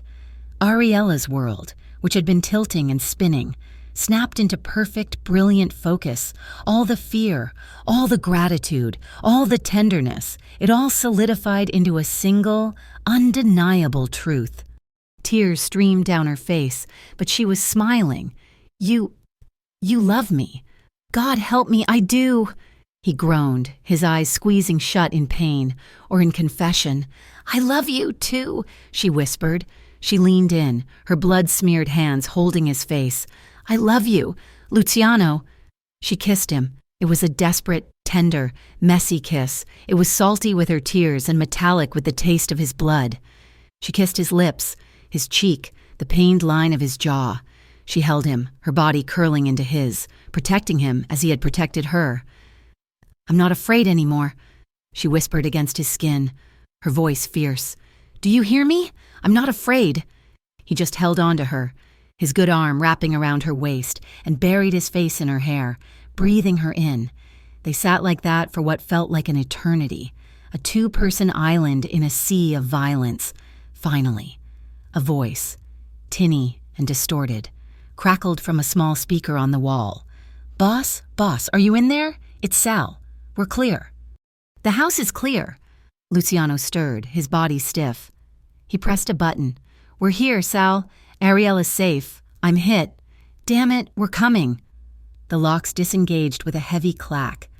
The door slid open, revealing the hallway. It was a war zone. The air was thick with smoke. 3 of Luciano's men were there, guns lowered, their faces grim. Sal's eyes went from Luciano's bloody shoulder to Ariella, who was still, protectively, holding him. His face was a mask of relief. "They're down, boss," Sal said. "All of them. The runners are gone." "Bishop?" Luciano growled, pushing himself up with Ariella's help. Sal's face darkened. "He's gone. He wasn't with the main group. He came in the back, through the kitchen. He took Maria, the new housemaid. He's got a hostage." Luciano's face went white with fury. "He's running. We'll find him. Boss, we'll—" "No," Ariella said. Everyone looked at her. She stepped away from Luciano, her small frame rigid, her face smeared with his blood, her eyes burning with an ice-cold fire. "You won't find him," she said, her voice clear and strong, "because he's not running. He's waiting. He's waiting for me." She looked at Luciano, her gaze unwavering. "He thinks I'm weak. He thinks he can use that girl to lure me. He's right, but he's wrong about me being weak." She took a deep breath. "He needs to see me. He needs to see I'm not his anymore. I'm not running." She turned to Sal. "Where would he go? Where would he make a trade?"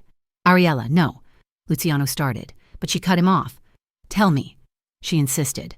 Sal looked at Luciano, who, despite his pain, gave a single, almost imperceptible nod. "The docks," Sal said. "Pier 12. It's his escape route. It's where the runners move their product." "Good," Ariella said, wiping her bloody hands on her jeans. "That's where we're going. He wants me. He can have me." The drive to the docks was a silent, speeding blur, the city lights smeared against the dark, wet windows of the armored sedan. Luciano was in the passenger seat, his face a pale, gray mask of agony and controlled fury. Sal had patched his shoulder with a fresh pressure bandage, but the wound was bleeding sluggishly, soaking the new gauze. Ariella sat in the back, her hands clasped in her lap, her knuckles white. She was no longer the girl who had collapsed in the snow. She was a weapon waiting to be aimed. "He'll be at Pier 12, Sal said, his eyes on the road. "It's isolated. The runners use it for their late-night pickups. He thinks he can grab you, get on a boat, and be gone." "He's not getting on a boat," Luciano growled, his voice strained. He looked at Ariella in the rearview mirror. His eyes were dark, feverish. "Ariella, the moment you have Maria, you run. You run to Sal. Do not look back. Do not wait for me. I will handle Mark." "I'm not running from him anymore," she said, her voice quiet, but hard as steel. "I'm facing him. I'm ending this." "You will do as I say," he commanded. "No," she said, just as firmly. "This is my fight, Luciano. You just be my backup." He stared at her in the mirror. He saw the fire, the resolve. He saw the woman she had become. He gave a single, pained nod. "Sal, give her the vest." "Boss, the vest. Now." Sal pulled a lightweight, tactical vest from under his seat. "Put it on," he ordered her. "Under your coat. It's not much, but it's something." Ariella slid it on. The weight of it was a comfort. It was armor. Pier 12 was a graveyard of rust and shadows. The wind howled, whipping off the icy black water of the Black Ridge River. It smelled of diesel, dead fish, and the coming snow. A single dark sedan was parked at the far end of the pier, its headlights off. "That's him," Sal whispered, killing their own lights 2 streets away. "Marco and 2 others are on the roof of the warehouse to the north. They have rifles. They won't fire unless he fires at you. Luciano, you stay here," Ariella said. "Like hell I will," he hissed, his hand on the door. "You're hurt," she insisted, leaning between the seats. "You're bleeding. If you go out there, you'll be a liability, not a shield. Please, let me do this. I know him. I know how to talk to him. Stay here. Please." He looked at her. His jaw clenched so tight a muscle jumped. He hated this. He hated every second of it. But she was right. He was weak, and his vision was starting to tunnel. "Sal," he ground out. "You go with her. Stay in the shadows. If he raises his hands, you take the shot." "Yes, boss." Ariella stepped out of the car. The wind hit her instantly, sharp and biting. She pulled the collar of her coat tight and began to walk. She walked out of the shadows, onto the long, desolate pier, her boots echoing on the wet pavement. She was the bait. A car door opened. Mark Bishop stepped out. He was illuminated by a single, flickering lamp high on a pole. He looked strung out, his eyes wide and manic. He was gripping Maria, the young housekeeper, by the hair. The girl was sobbing, her face a mask of terror. "Ari," he yelled, his voice cracking, triumphant. "There you are, you stupid... Look at you, playing Mafia princess." Ariella stopped walking, about 50 feet away.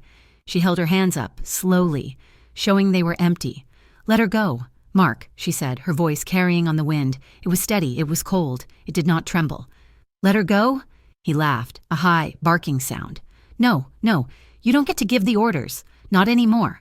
I gave you everything, Ari. I gave you a home, and you ran, you left me." "You tried to kill me, Mark," she said, her voice clear. "You made me," he screamed, his face twisting. He yanked Maria's hair, and the girl shrieked. "You made me. You're mine. You've always been mine." "I am not," Ariella said. She took a step closer. "I am not yours. I am not his." She pointed vaguely to the darkness. "I am my own, and I'm done. Let her go. It's me you want. Here I am." "You're damn right it's you I want," he snarled. He shoved Maria to the pavement. "Get in the car, Ari. We're leaving. We're going somewhere far away. Just you and me, like it used to be." He started toward her, his hand out, a sick, possessive smile on his face. "Come on, come here." "No, don't you say no to me," he roared. He lunged, grabbing for her coat. "You're mine. You'll always—" "Touch her again." A voice ripped through the night. "And I'll bury you myself." It was Luciano. He was there. He had not stayed in the car. He was standing about 20 feet to the side, having emerged from the deep shadow of a stack of shipping containers. He was a phantom, pale and trembling, his left arm useless at his side, his right hand holding his gun. He was shaking, not from weakness, but from a rage so profound it was a physical force. Mark froze.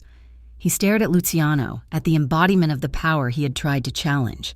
He saw the cold, murderous intent in his eyes. Panic, pure and absolute, took over. Mark knew he had lost. He had lost her. He had lost everything. His eyes, wide and crazed, darted from Luciano back to Ariella. If he couldn't have her— He yanked his own gun from the waistband of his jeans. He wasn't aiming at Luciano. He was aiming at her. "You'll never have her!" he screamed. He raised his arm. Ariella didn't even have time to flinch. Luciano's gun fired. The sound was a single, deafening crack that echoed across the water. Mark Bishop's body slammed backward as if hit by an invisible truck. He didn't make a sound. He just fell. His gun skittered across the wet concrete. The silence that followed was absolute, broken only by the sound of Maria's sobbing and the high-pitched ringing in Ariella's ears. Sal was moving instantly, running to the terrified hostage, scooping her up and carrying her back toward their car. Marco and the other men were suddenly just there, securing the scene, their guns out. Ariella stood frozen, staring at the body, at the man who had haunted her every nightmare. He was gone. She heard footsteps, heavy and pained. Luciano was in front of her. His gun was gone. He reached out with his good hand, his fingers brushing her cheek. "Are you hit?" he whispered, his voice raw. She just shook her head, unable to speak. The adrenaline was draining away, leaving her body so weak she thought she would collapse. He pulled her into him, his good arm wrapping around her, holding her up. She buried her face in his chest, inhaling the scent of him, and finally let herself shake. In the distance, police sirens began to wail. The aftermath was a clinical, cold affair. The Blackridge police, it turned out, were very efficient when dealing with known gang territories. Luciano's lawyers, 3 of them, had arrived at the docks before the police. The narrative was simple, clean, and airtight. The DeLuca estate had been invaded by the West Side Runners, a known rival faction, in a brazen act of aggression. The intruders had been neutralized by Mr. DeLuca's private security. The leader of the attack, Mark Bishop, had fled, kidnapping a member of the house staff. Mr. DeLuca, despite being wounded in the initial attack, had pursued the kidnapper to save his employee. At Pier 12, Bishop had attempted to execute his hostage and Mr. DeLuca had been forced to defend her. It was self-defense. It was a gang war. It was closed. Luciano was questioned, briefly, in the back of an ambulance while a paramedic tended to his shoulder. He was polite, cooperative, and powerful. He was the victim. He was released with no charges. Ariella was never questioned. Sal had driven her and the terrified Maria home long before the first police car had arrived, cloaking her in the protective, impenetrable shadow of the DeLuca name. When Luciano returned to the mansion, the sun was just beginning to stain the eastern sky with a faint, bruised purple. The house was clean, the broken glass was gone, the bullet holes in the plaster already being prepped for repair. Mrs. Petrov was in the kitchen, calmly making coffee, as if nothing had happened. Ariella was waiting for him in his study. The first aid kit was open on his desk. He walked in, his overcoat gone, his white shirt a ruin of dried and fresh blood. He looked exhausted, almost dead on his feet. He had refused to go to the hospital, trusting only his private doctor, who was on his way. He sank into his leather chair with a low groan. "You," Ariella said, her voice shaking, but not with fear, "are an idiot." He looked up, surprised. "You were supposed to stay in the car," she said. She was standing in front of him, her hands on her hips, her face smeared with dirt and tear tracks. "You were hurt. You could have been killed." A slow, pained smile touched his lips. "I believe your exact words were, 'Be my backup.'" He motioned to his shoulder. "This is me, being backup." She glared at him for a second, and then a small, watery laugh escaped her. "You are impossible. And you," he countered, his voice soft, "are terrifying." The tension broke. The laughter, real and relieved, bubbled up. She came forward gently and took the ruined, bloody shirt in her hands. "Let's get this off, Doctor. Alessi will be here soon, but we need to clean this." She helped him peel the shirt off, her touch infinitely tender. The wound was angry, raw. He winced, hissing as the cold air hit it. "You're terrible at sitting still," she teased, her voice gentle as she began to clean the edges of the wound with antiseptic. "And you're suddenly very bossy," he retorted, but his good hand found hers, lacing their fingers together. He held on tight. They sat like that for a long time, in the quiet of the study, as the sun came up, her hand gently cleaning his wounds, his hand holding onto hers as if she were his anchor. Later that day, after the doctor had come and gone, after Luciano had been stitched, bandaged, and filled with antibiotics and painkillers, he found her on his private balcony. It had started to snow again, not the violent, angry blizzard that had tried to kill her, but a gentle, quiet fall of thick, white flakes. The world was being covered in a fresh, clean blanket. She was wrapped in a cashmere throw, staring out at the white grounds. She didn't hear him approach. He stood behind her, and for the first time, she didn't flinch. She knew his presence. She leaned back against him, her head resting on his chest. He wrapped his good arm around her, pulling her tight. They watched the snow fall. "You changed everything," he said, his voice a low rumble against her ear. "This house, my life. It was all cold. It was all shadow. Until you." She turned in his arms, her small, cold hands coming up to frame his face. She looked at him, at this beautiful, dangerous, complicated man who had held her through nightmares and stood in front of bullets for her. "You gave me a reason to stop running," she whispered. He leaned down and kissed her forehead. It was a kiss of reverence, of possession, a promise. That night, she didn't sleep in the guest room. She slept in his bed, a massive fortress of dark wood and soft linens. She was curled against his side, his good arm a heavy, warm bar across her waist, holding her close. The house was silent. The city was silent. The world, for the first time in her life, was at peace. She felt his lips brush the top of her head in the darkness. She was safe. She was home. She was finally, completely at peace. She drifted to sleep. The last thing she heard was his voice, a low, possessive, and infinitely gentle whisper. "No one touches what's mine. Thank you so much for listening to this story. We hope it brought you a little escape and a lot of emotion. We would be honored if you'd let us know where in the world you are listening from. Please drop a comment, say hello, and tell us your thoughts on Ariella and Luciano's journey. And if you love stories about passion, danger, and protective heroes, please consider subscribing to Mafia Romance Stories. We have so many more for you. Thank you for being part of our community.